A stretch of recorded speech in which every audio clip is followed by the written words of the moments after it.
Hello, welcome to the second SEM Generic English course. I am Dr. Vidya Patil, serving as Associate Professor of English at Government First Grade College for Women, Bidar.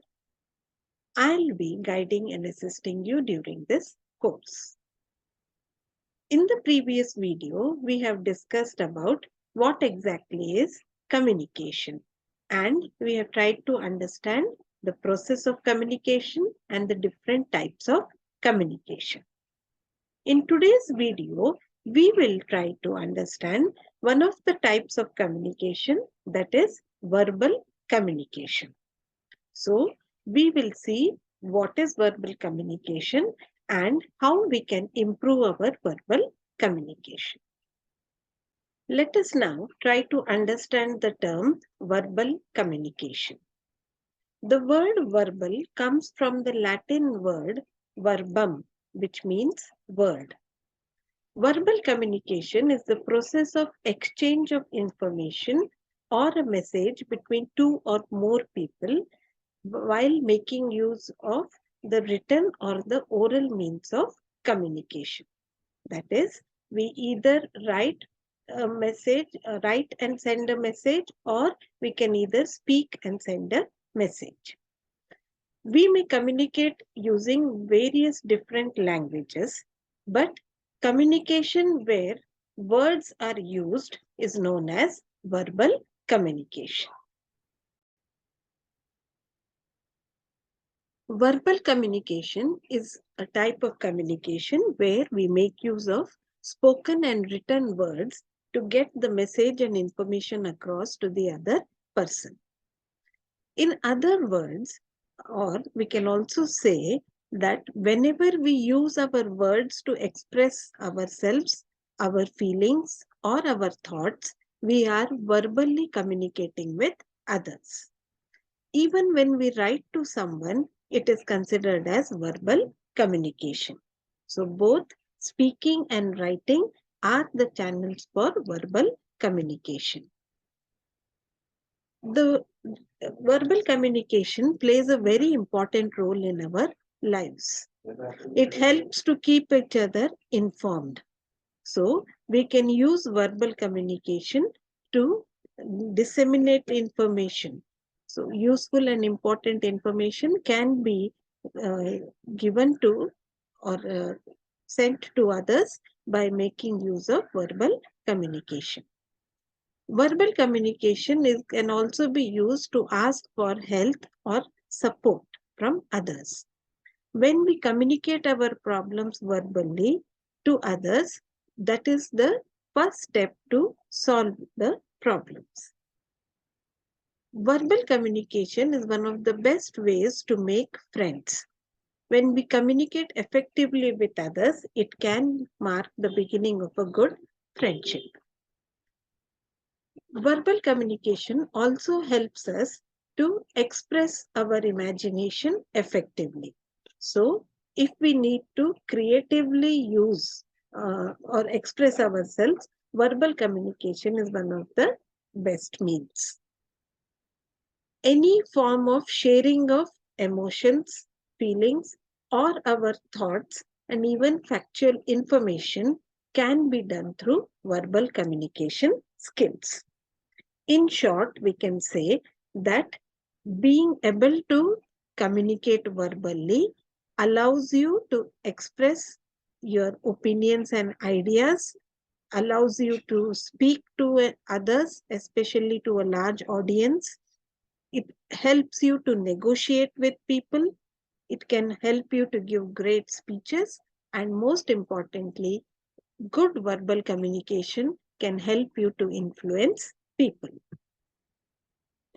Let us now try to see some of the various examples of verbal communication.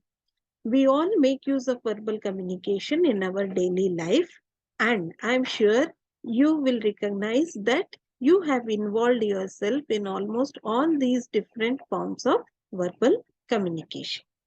One of the most common forms is speaking face to face. Here, our words are combined with our gestures, expressions, eye contact, tone of voice to give a full communication package.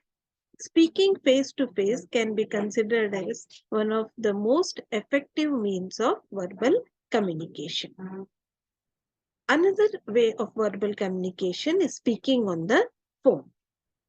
It is an excellent way to reach out to people who are far away. Nowadays, we find that the technology has enabled us to communicate verbally with people everywhere and to stay in touch with any person in any corner of the world. Video chat services have become an integral part of verbal communication. Writing letters is quite old-fashioned, but it is an art which has still not died. And it can be a very easy way to express yourself effectively. Giving a lecture is one of the best ways to communicate, especially in an academic atmosphere. Various kinds of announcements which are made, especially at the bus stand, railway stations, or supermarkets, are other good examples of verbal communication. Sometimes we can even leave a voicemail. That is, we can record our verbal communication so that our friends or family members can receive it at a later stage and hear and understand it. So this is also one of the ways of verbal communication. Let us now understand what are the types of verbal communication. They can be broadly classified into oral communication and written communication. So, effective speaking and listening are the basic verbal communication skills. Effective speaking involves three main areas. Firstly, it depends on the kind of words which you choose to give your message. Secondly, it depends on how you say these words. And finally, how you are able to reinforce the words with other non-verbal communication means.